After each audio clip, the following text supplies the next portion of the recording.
नमस्कार प्यारे विद्यार्थियों, मैं योगेश शर्मा आपका एक बार फिर स्वागत करता हूं कॉमर्स विद मी। तो अपन अपनी चर्चा को आगे बढ़ाते हैं। जैसा कि अपन चर्चा कर रहे थे चैप्टर एनपीओ यानी गैर लाभकारी संस्थाओं के बारे में। लास्ट क्लास में अपन ने इसमें यूज ली जाने वाली, काम में ली जाने वाली विभिन्न मदों को देखा था। आज उन मदों को अपन विस्तृत तौर पर उनका अध्ययन करेंगे। तो सबसे पहले अपन बात करते हैं कौन सी मदों की? आयगत मदों की। आयगत मदे वे मदे जिनका संबंध सामान्यतः कौन से वर्ष के साथ होता है स्टूडेंट्स?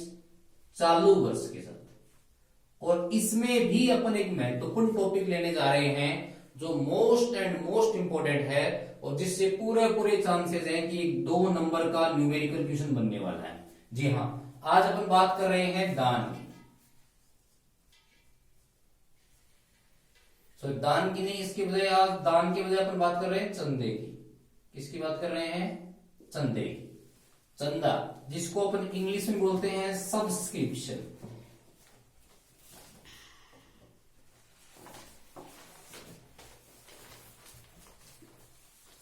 क्या बोलते हैं स्टूडेंट्स? सब्सक्रिप्शन। सब्सक्रिप्शन, चंदा, जो गैर व्यापारिक संस्थाएं होती हैं, इन संस्थाओं के लिए आयगत आय का सबसे महत्वपूर्ण क्या है? साधन है।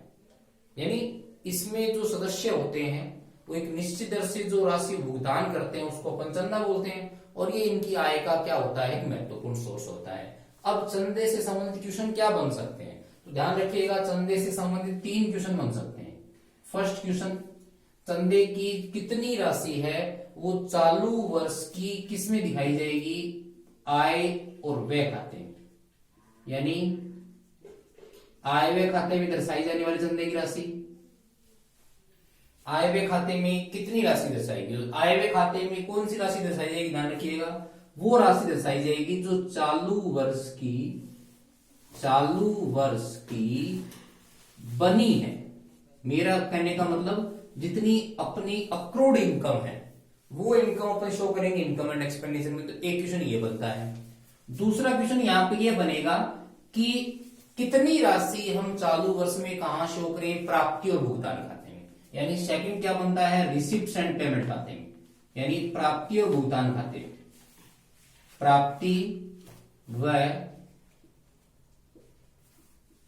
भुगतान खाते में। प्राप्ति और भुगतान खाते में कितनी राशि चंदे की दिखाई जाएगी? तो ध्यान रखिएगा, प्राप्ति और भुगतान खाते में वो राशि दर्शाई जाती है जो राशि की हमें चालू वर्ष में क्या हुई है? प्राप्त हुई है। इसलिए जो राशि हमें चालू वर्ष में मिली उसको तो शो करेंगे income receipts and payment account में। जो राशि चालू वर्ष की बनी उसको शो करेंगे इनकम एंड एक्सपेंडिचर अकाउंट में। और तीसरा तो यहां से क्वेश्चन बन सकता है वो ये है कि चालू वर्ष के जो अंत के बैलेंस शीट है, यानी अंतिम चिट्ठे,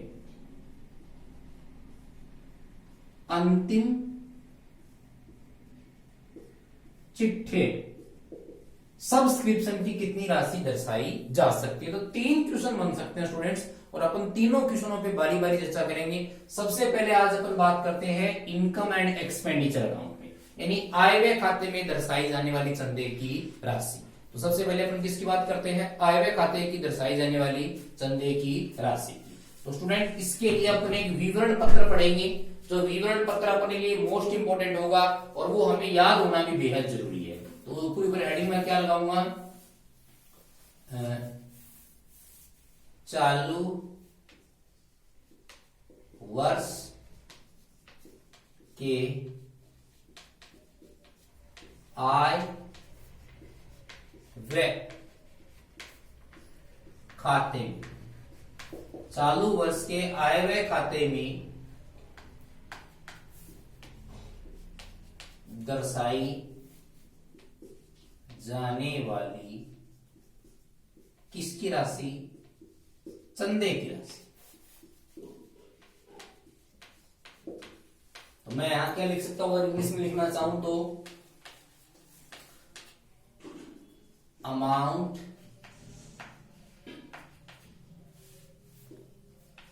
showing in income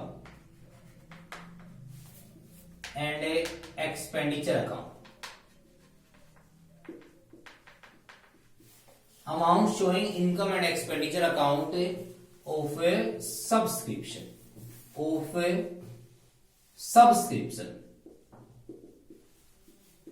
समझिएगा स्टूडेंट्स, मैं सबसे पहले क्वेश्चन को टैकल कर रहा हूं जिसमें आय व्यय खाते में कितनी दर्शाई जाएगी। तो ध्यान रखिएगा, आय व्यय खाते में दर्शाई जाने वाले चंदे की राशि और प्राप्ति भुगतान खाते में दर्शाई गई चंदे की राशि एक दूसरे के विपरीत होगी। यानी अगर हमें इनकम एंड एक्सपेंडिचर की मद पूछी है ना, तो ये पक्का मान के चलिएगा कि हमें क्वेश्चन में कौन सी राशि दी मिलेगी, प्राप्ति और भुगतान खाते के अनुसार इनकम एंड उसकी सब्सक्रिप्शन की राशि मिलेगी। यानी उसको मैं हिंदी में क्या बोल सकता हूं, चालू वर्ष में। शब्दों पे गौर कीजिएगा, चालू वर्ष में प्राप्त। मैंने ये नहीं कहा कि चालू वर्ष में कितनी बनी, मैंने ये कहा चालू वर्ष में प्राप्त चंदे की कुल राशि।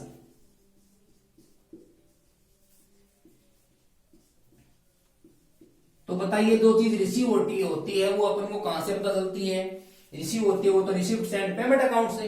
सिंपल सी बात है, इस चीज को ही हम बेस मान करके क्या जोड़ेंगे क्या घटाएंगे वो चीज एडजस्ट करेंगे। इसको मैं बोल सकता हूं अमाउंट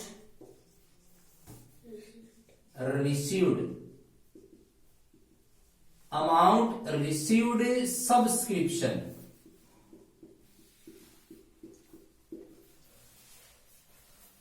ड्यूरिंग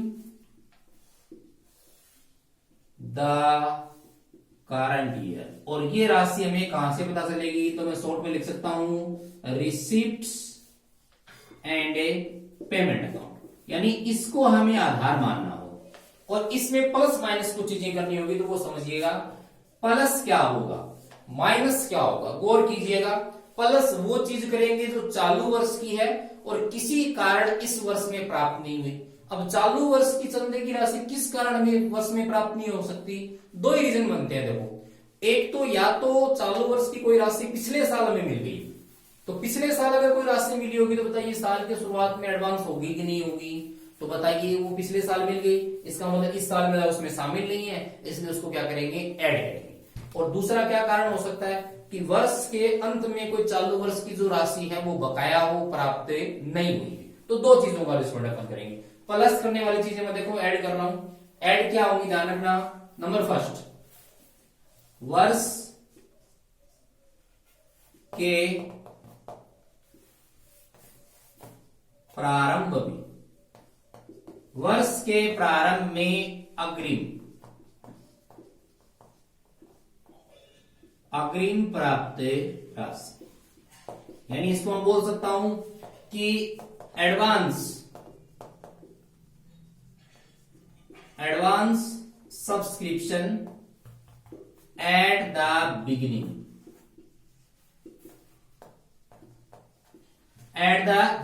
वर्ष के प्रारंभ में जो एडवांस है वो, क्योंकि वर्ष के प्रारंभ में एडवांस आया, जैसे 1 अप्रैल को एडवांस है तो कौन से साल से आया होगा, पिछले साल से।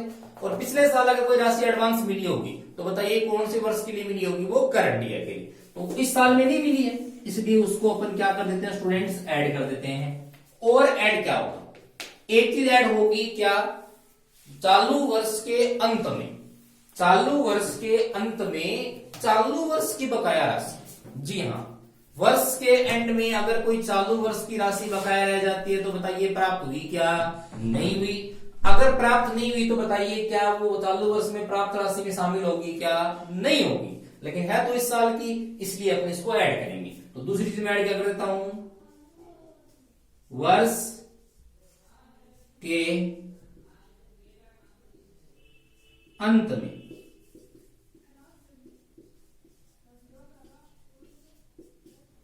चालू वर्ष की बकाया राशि। शब्दों पे गौर कीजिएगा, मैं फिर बोल रहा हूं चालू वर्ष की बकाया राशि।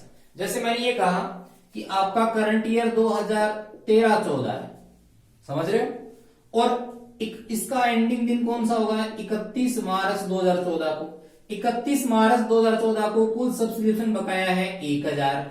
अब उसमें से वर्ष 2013-14 का जितना बकाया है ना, वही हमें ऐड करना है। पीछे के साल का अगर बकाया हो तो उसे ऐड है नहीं करना। तो इसे बोलते हैं outstanding subscription at the end of year. शर्त क्या है, वो बकाया किस साल का होना चाहिए, करंट ईयर का, for current year, for a current year. बोलो बात समझ में आई क्या। ये दो चीजें तो ऐड करेंगे, साल के स्टार्टिंग में मिला हुआ एडवांस और साल के एंड में बकाया सब्सक्रिप्शन, और दो ही चीजें इसमें से क्या करेंगे स्टूडेंट्स, लेस करेंगे। लेस क्या करेंगे, इन दोनों का जस्ट विपरीत समझिएगा। वर्ष के प्रारंभ में जो अग्रिम मिला था उसको अपन ने ऐड किया था ना, वर्ष के अंत में कोई एडवांस मिला है उसे क्या करेंगे, लेस। तो लेस कर रहा हूं मैं, फर्स्ट चीज क्या लेस कर रहा हूं, वर्ष के अंत में, और कौन सा चंदा, अग्रिम प्राप्त चंदा, अग्रिम प्राप्त चंदा। यानी मैं बोल सकता हूं एडवांस सब्सक्रिप्शन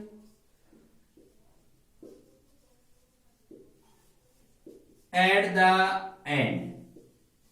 साल के अंत में अगर कुछ एडवांस मिला है तो उसे हम स्टूडेंट्स क्या करेंगे, ध्यान से समझिएगा, उस चीज को हम करेंगे लेस। लॉजिक है मेरे पास, क्यों लेस करूंगा, क्योंकि हमें इनकम एंड एक्सपेंडिचर अकाउंट में सिर्फ वही मत दिखानी होती है जो कि चालू वर्ष की है। साल के अंत में अगर एडवांस मिला तो कौन से साल का हो गया बताइए, अगले साल का हो गया कि नहीं हो गया, इसलिए उसको क्या करते हैं, लेस। और दूसरी चीज में से लेस क्या करेंगे समझिएगा, वर्ष के अंत में चालू वर्ष का जो बकाया चंदा था वो आपने क्या किया था, लेस किया था ना, क्या किया था, सॉरी ऐड किया था ना। तो वर्ष के प्रारंभ में जो बकाया है जो पिछले साल का है, अगर वो चालू वर्ष में मिला है तो ही उसे लेस करेंगे। यानी मैं लैंग्वेज क्या लिख रहा हूं, वर्ष के प्रारंभ में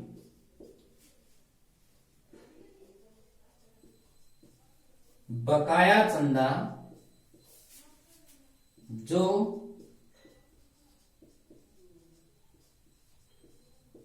चालू वर्ष में, जो चालू वर्ष में क्या होना चाहिए, प्राप्त हुआ। हाँ जी, ये इंपॉर्टेंट है। कहने का मतलब ऐसा सब्सक्रिप्शन जो साल के शुरुआत में आउटस्टैंडिंग हो, पहली बात। दूसरी बात, वो चालू वर्ष में मिला होना चाहिए। मिला होने का मतलब जो आपके पास रिसीव हुआ है, रिसिप्ट एंड पेमेंट अकाउंट के अकॉर्डिंग, उसमें वो राशि क्या होनी चाहिए, शामिल होनी चाहिए। अगर ऐसी कोई राशि है तो उसे लेस करेंगे। तो इसको मैं बोल सकता हूं outstanding subscription at the beginning. लेकिन क्या होना चाहिए, वो चालू वर्ष में रिसीव होना चाहिए। इस चीज को भी क्या कर देंगे, लेस कर देंगे। तो अपने पास जो आंसर आएगा वो कौन सा आएगा, amount showing in income and expenditure. देखो चार चीजें हैं। सबसे पहली बात, चेंज कहां करेंगे, अगर इनकम एंड एक्सपेंडिचर में शो करना है तो जो रिसीव हुआ वो कहां से मिलेगा, रिसिप्ट एंड पेमेंट अकाउंट से, प्राप्ति और भुगतान खाते से। प्राप्ति और भुगतान खाते में जितना आपको चालू वर्ष में मिला उसको बेस मानेंगे। वर्ष के प्रारंभ में जो अग्रिम था उसको ऐड करेंगे। वर्ष के अंत में जो बकाया था चालू वर्ष का उसको ऐड करेंगे। वर्ष के अंत में अग्रिम प्राप्त जो चंदा है उसे लेस करेंगे। और वर्ष के प्रारंभ में जो बकाया चंदा चालू वर्ष में मिला है उसे भी क्या करेंगे, लेस। तो ऐड और लेस क्या करते हैं मेरे साथ एक बार फिर रिपीट कीजिए। चालू वर्ष में मिला उसमें आधार मानेंगे। वर्ष के प्रारंभ का बकाया चंदा जो कि चालू वर्ष में मिला हो उसे तो करते हैं लेस। वर्ष के अंत का बकाया चंदा जो चालू वर्ष में के अंत में बकाया हो उसे करते हैं ऐड।